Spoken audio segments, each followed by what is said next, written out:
बिस्मिल्लाहिर्रहमानिर्रहीम।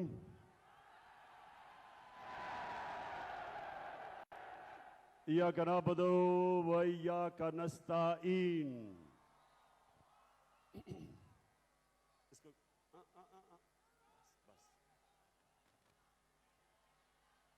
मेरे खुशाब के बाशऊर शहरियों, खास तौर पे मेरी बहनें जो आज यहां आई हैं, नौजवानों, सबसे पहले कि आप सबने मेरे साथ ये वादा करना है कि जो खुशाब में एक लोटा और एक लोटी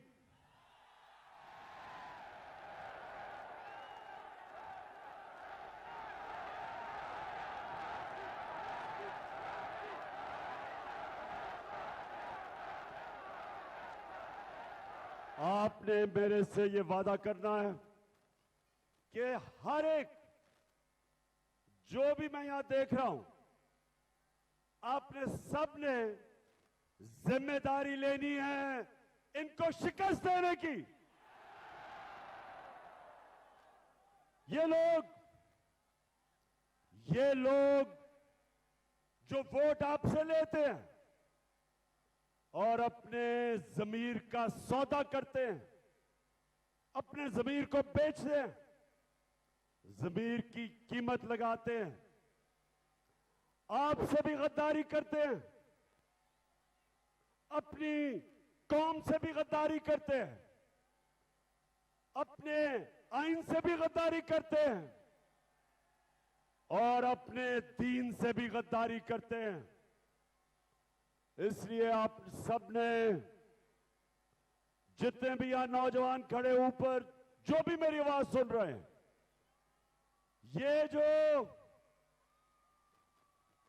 जो जंग है, ये इमरान खान की नहीं, ये आप सब की जंग है। ये सियासत नहीं, ये जहाद है। हमने जो साजिश हुई थी, अमेरिका ने यहां के जो मीर जाफर और मीर सादिक को साथ मिला के 22 करोड़ पाकिस्तानियों की मुंतखब की हुई हुकूमत, इन्होंने साजिश करके वो हुकूमत गिराई और इस मुल्क के बड़े बड़े डाकुओं को हमारे ऊपर पटा दिया।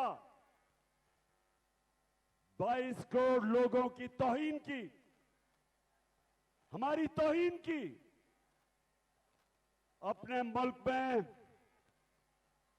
मैं मगरिब को बहुत बेहतर जानता हूं। मेरी बड़ी जिंदगी का हिस्सा क्रिकेट की वजह से मगरबी मुमालिक में गुजरा। अपने मुल्क के अंदर एक जमानत के ऊपर, जमानत पे इंसान को वो चपरासी की भी नौकरी नहीं देते। हमारे मुल्क पे एक करप्ट तरीन, एक जूते पॉलिश वाले करने को हमारा सरबरा बना दिया। बताएं, क्या आप चेरी ब्लॉसम को अपना वजीर आजम मानते हैं? क्या हमजा कुकड़ी को अपना वजीर आला मानते हैं? और क्या आसिफ जरदारी बीमारी को आप उसको मानते हैं? और आप जिसकी कीमत बड़ी महंगी हो गई है, डीजल को मानते हैं? कौन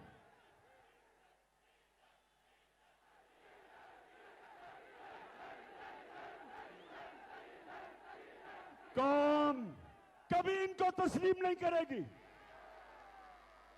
मैं आज चैलेंज करता हूं, आप जितना मर्जी FIR काटें, मेरे ऊपर 15 एफआईआर काट चुके हैं। मेरी टीम के ऊपर दहशतगर्दी के केस काट चुके हैं। हमारे सहाफी एयाज अमीर जो यहीं, वो भी चकवाल डिस्ट्रिक्ट से है, एयाज अमीर को इन्होंने शर्मिंदा करवाया, उसको मारा और इमरान रियाज को पकड़ के जेल में डाल दिया।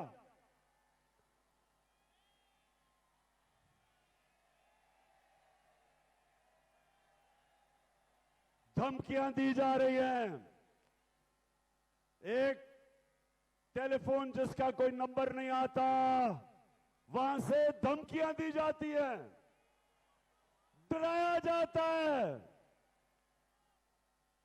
खौफ दिलवाया जाता है। एक आदमी बैठा हुआ है लाहौर में, उसकी सिर्फ एक मिशन है कि किसी ना किसी तरह इन चोरों को इलेक्शन जिता दे। वो लाहौर वाले को भी मैं बता रहा हूं कि तुमने जो मर्जी करना है, तुम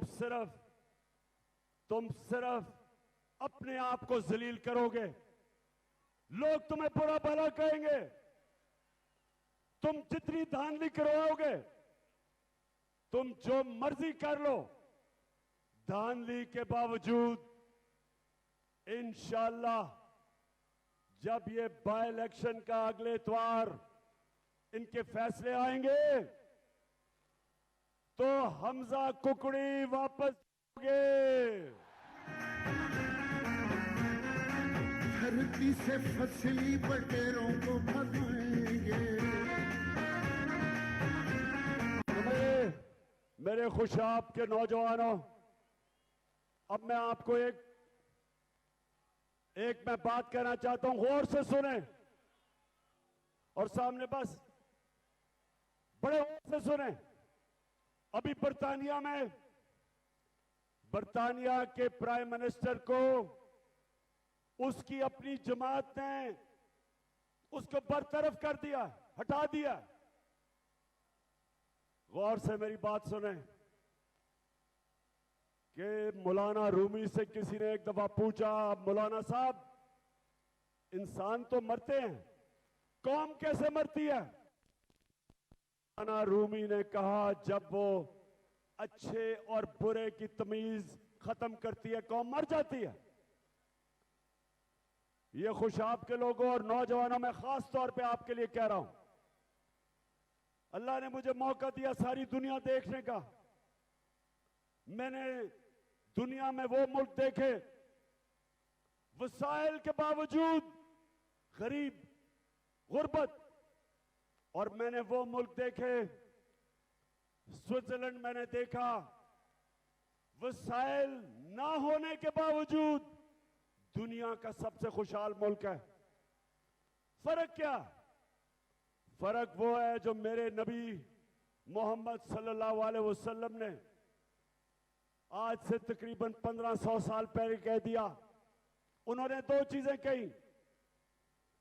उन्होंने कहा जो कौम ताकतवर डाकुओं को नहीं पकड़ती और छोटे चोरों को जेलों में डालती है, वो कौम तबाह हो जाती है। जो कौम छोटे चोरों को जेल में, भैंस चोर, गाड़ी चोर, मोटरसाइकिल चोर, ये तो जेल में चले जाते हैं, लेकिन जो बड़े बड़े डाकू मुल्क के अरबों रुपया चोरी करते हैं, जब वो कौम उनको एनआरओ देती है, कौम मर जाती है, तबाह हो जाती है। कुरान में वो कहता है अल्लाह कि मेरी जमीन पे निकल के देखो कितनी कौमें तबाह हुई जो मेरे हुक्म पे नहीं चली। तुम्हारे से पहले कितनी कौमें, कुरान के अंदर आप पढ़ें कितनी कौमें तबाह हुई, तारीख पढ़ें। हमारे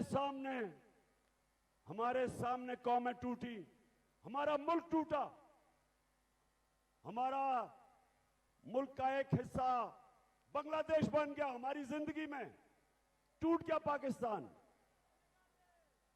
यूगोस्लाविया टूट गया, सोवियत यूनियन टूट गई।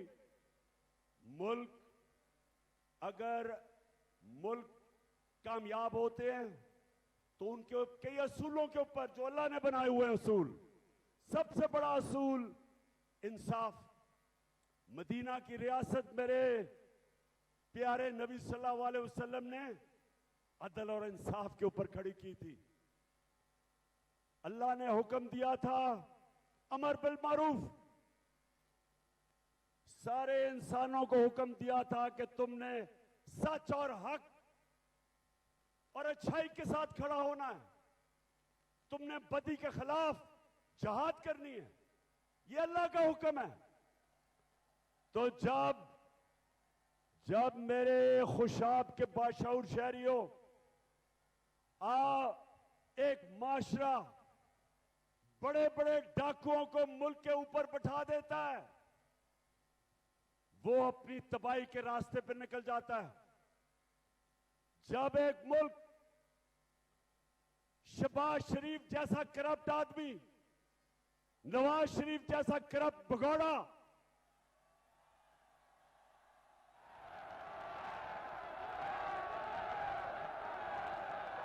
आसिफ जरदारी जो 30 साल से मुल्क को लूट रहा है, और फजल रहमान जो बात इस्लाम की करता है और अपना जमीर डीजल के परमिट पे बेचता है। जब ये लोग एक मुल्क के ऊपर क़यादत में आ जाते हैं तो मेरे खुशाब के लोगों, मेरे बहनों, मेरे भाइयों, मेरे बच्चों, ये याद रखें, वो मुल्क की तबाही, मुल्क की बर्बादी, वो मुल्क फनाई तबाही की तरफ जाता है। इसलिए मैं जो आपके पास यहां आया हूं, सिर्फ आपको एक चीज बताने के लिए कि ये जो इलेक्शन है, ये ज़िमनी इलेक्शन नहीं है। इसमें पाकिस्तान के मुस्तकबिल का फैसला होगा कि क्या हम इन चोरों के नीचे, क्या हम इन चोरों की क़यादत, क्या ये हमारा मुस्तकबिल है, या हम एक आजाद, खुद मुख्तार, एक हकीकी आजादी की जंग लड़के हम एक वो पाकिस्तान बनाएंगे जिस पाकिस्तान का नारा था, पाकिस्तान का मतलब क्या, और मेरा तेरा रिश्ता क्या। मिलकर बोलो, हम सब वादा करते हैं, हाथ उठाकर मिलकर बोलो, हम सब वादा करते हैं, बस एक अल्लाह से। और ला इलाहा इल्लल्लाह का मतलब कि अल्लाह कोई नहीं है खुदा तेरे सिवा, किसी के सामने नहीं एक मुसलमान झुकता। और सिर्फ हम इसको शिर्क ना समझें कि मूर्तियों के सामने ना झुकना, मिट्टी के बुतों के सामने ना झुकना, सिर्फ ये शिर्क नहीं, कोई भी जो अल्लाह के किसी के सामने भी आप झुकेंगे। सबसे बड़ा बुत खौफ का बुत है। खौफ की वजह से, खौफ की बुत की पूजा करने की वजह से इंसान गुलाम बन जाता है। इसलिए मेरा अल्लाह कुरान में कहता है कि जो लोग ईमान ले आए मैं उनके खौफ दूर कर देता हूं। ला इलाहा इल्लल्लाह इंसान को गैरत देता है, गैरत देता है कि मैं अल्लाह किसी के सामने नहीं झुकूंगा। तो ये जो ऊपर चोर बैठ गए खौफ तारी कर रहे हैं लोगों पे, सहाफियों पे, सियासतदानों पे, दहशत फैला रहे हैं कि हम इनको कबूल कर लें। सुन लो, शहबाज शरीफ चेरी ब्लॉसम, और सुन लो, हमजा कुकड़ी सुन लो,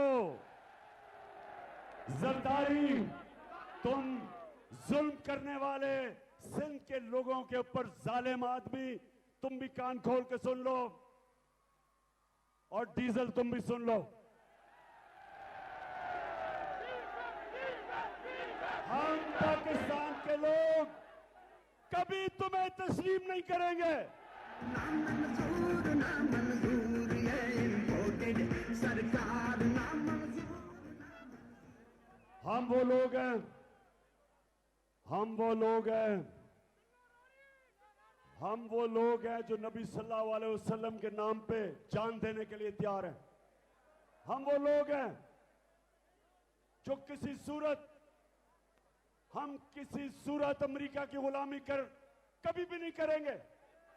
हम वो लोग हैं, अगर ये ऊपर बैठे हुए पैसे के खुदा की पूजा करने वाले, पैसे की बुत की पूजा करने वाले, ये शहबाज शरीफ, नवाज शरीफ और ये आसिफ जरदारी, जिनका पैसा बाहर पड़ा है, मगरबी बैंकों में पैसा पड़ा है, ऑफशोर अकाउंट्स में पैसा पड़ा है, लंदन में बड़े बड़े मगरबी शहरों के अंदर बड़े बड़े महलात हैं इनके, ये अपने पैसे के गुलाम हैं। ये कभी इस मुल्क की मफादात के लिए नहीं खड़े होंगे। जब अमेरिका ने हमारा एक सरबराह जब अमेरिका के सामने घुटने टेक गया और अमेरिका की जंग में हमने शिरकत की, 80,000 पाकिस्तानी हमने अमेरिका की जंग में कुर्बान किए। 80,000 कितने हमारे यहां इस सारे इलाके के अंदर कितने हमारे नौजवान जो फौज में थे शहीद हुए, अपनी जानें दी उन्होंने। जंग किसी की लड़ रहे हैं, कुर्बानी पाकिस्तानी दे रहे हैं। हमारे मुल्क को जो नुकसान हुआ, कबायली इलाके के अंदर जो तबाही मची, 35 लाख लोगों ने कबायली इलाके से नकल मकानी की। इस मुल्क के ऊपर जो इंसान की तारीख में पहली दफा हुआ कि हम अमेरिका की मदद कर रहे हैं, और अमेरिका हमारे ऊपर 400 ड्रोन अटैक कर रहा था जब जरदारी और नवाज शरीफ सरबराह थे। एक दफा इन्होंने मजम्मत नहीं की अमेरिकनों के सामने कि सारे इंसानी हुकूक की खिलाफ वर्जी, कि आप ही अमेरिका फैसला करना है मारना किसे है। 8,000 मील दूर से बटन दबाता है और यहां लोग मर जाते थे, और कोई उनका पूछने वाला नहीं था, क्योंकि ये अमेरिकनों के गुलाम हैं।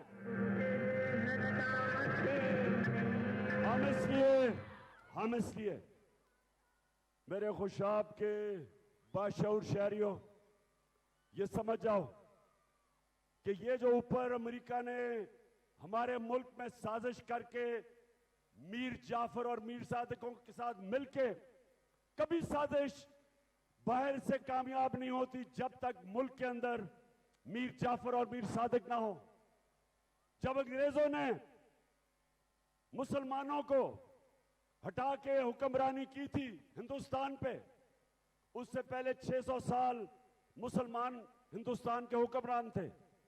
तो जब अंग्रेजों ने मुसलमानों की हुक्मरानी खत्म की, तो उन्होंने बंगाल से शुरू किया, और बंगाल के अंदर वो कभी कामयाब ना होते अगर वहां एक गद्दार मीर जाफर अगर वो ना बैठा होता और अंग्रेजों के साथ ना मिलके सिराजुद्दौला को शिकस्त दिलवाता। और फिर टीपू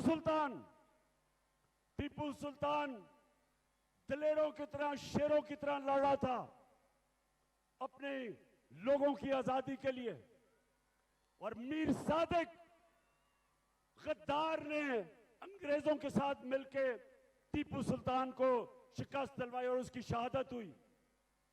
गद्दारों ने इस मुल्क हिंदुस्तान को अंग्रेजों का गुलाम बनाया। अब ये फिर गद्दार उनके साथ मिलके ये चोरों को ऊपर लेके आए, क्योंकि ये चोर कभी भी अमेरिका के सामने अपनी कौम के मफादात के लिए कभी खड़े नहीं होंगे, ना कभी पहले खड़े हुए हैं। तो इसलिए ये जो हमारा इलेक्शन है, ये इलेक्शन नहीं है, ये पाकिस्तान की हकीकी आजादी की जदोजहद है, जंग है, जहाद है। और मैं आज आपके पास सिर्फ आया इसलिए हूं, आप सबको बताने के लिए कि आपने जिम्मेदारी लेनी है, एक एक नौजवान ने जिम्मेदारी लेनी है। वो जो ये जो शरीफ ब्रादरान और इनके बेटे और बच्चे, इन्होंने जिंदगी में कभी कोई चीज ईमानदारी से नहीं की। बिजनेस है तो वो करप्शन है, इलेक्शन है तो उसमें धांधली है, अदालत तो वहां झूठ बोलते हैं, सारा टब्बर झूठ बोलता है। बेटी कहती है कि मेरी लंदन तो छोड़ो, पाकिस्तान में भी कोई प्रॉपर्टी नहीं है। और जब वो ये चीज कह रही थी, उसको क्या पता था कि अल्लाह अल हक है। 2 साल के बाद वो 2014 में ये कह रही थी, 2016 के अंदर एक बैनुल अक़वामी इंकशाफ होता है जिसको कहते हैं पैनामा पेपर्स, और उसमें पता चलता है कि लंदन तो छोड़ो, पाकिस्तान में भी कोई प्रॉपर्टी नहीं। प्रॉपर्टी पाकिस्तान में, लंदन में कहना था कि सस्ती प्रॉपर्टी कोई नहीं, क्योंकि सबसे महंगे लंदन के इलाके में इंकशाफ होता है कि 4 बड़े बड़े महलात मरियम बीबी के नाम पे।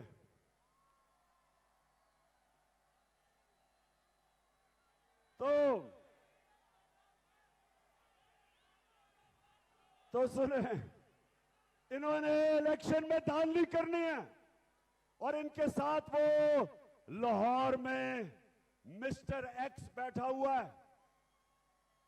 अब मैं कहूंगा नहीं कि मिस्टर एक्स कौन है, आप खुद ही अंदाजा लगा लें। अब जानते हैं मिस्टर एक्स कौन है? एक पहले ने इनके लिए 2013 में धांधली की थी, उसको उन्होंने नवाजा, पहले एंटी करप्शन का हेड बनाया, अब एक और उसने नवाज दिया है, तो अब वो बैठा हुआ है। और दूसरा चीफ इलेक्शन कमीशन, ये पूरी तरह इनके साथ मिलकर तैयार है धांधली के लिए। और उसकी अभी आज ही मैंने देखा है कि उसकी बीवी को एक बहुत बड़ा ऐसा ओहदा दिया जिसमें बड़ा पैसा बन सकता है। कोई कस्टम में लगा दिया उसको, अप्रेजर, जिधर बड़ा पैसा बनता है, उसको भी रिश्वत दे दी है शरीफों ने। तो इन्होंने धांधली करनी है। हमने धांधली के बावजूद ये धांधला भी कर ले, इंशाल्लाह हम शिकस्त देंगे इनको। खड़ा है अब इमरान ही करेगा। अब मैं ये चाहता हूं कि आपने हर एक पोलिंग स्टेशन के ऊपर 10 नौजवान तकड़े, दलेर, खुशाब के, और मुझे पता है खुशाब के दलेर नौजवान हैं, डरने वाले नहीं है। आपने हर पोलिंग स्टेशन पे पहरा देना है। ये धांधली की कोशिश करेंगे, हम तैयार होंगे। क्यों तैयारी होगी आपकी? इंशाल्लाह तैयारी होगी। और धांधले के बावजूद इंशाल्लाह अगली इतवार को जो रिजल्ट आएगा, मुझे अभी से नजर आ रहा है कि पहले ही गैर आईनी वजीर आला है कुकड़ी, आइन के मुताबिक तो है ही नहीं। और इंशाल्लाह वो भी बड़े हमारे वो भी कैंडिडेट हैं। लेकिन इस वक्त अगर आपने हमारे तहरीके इंसाफ का जो बल्ले का निशान है, अगर उसको आपने सबने मिलकर वोट ना दी, हमारी अगर वोट डिवाइड हो गई तो मुखालिफ जीत सकता है। इसलिए सबके लिए मेरा आज पैगाम है, आपने बल्ले को सिर्फ मोट लगानी है।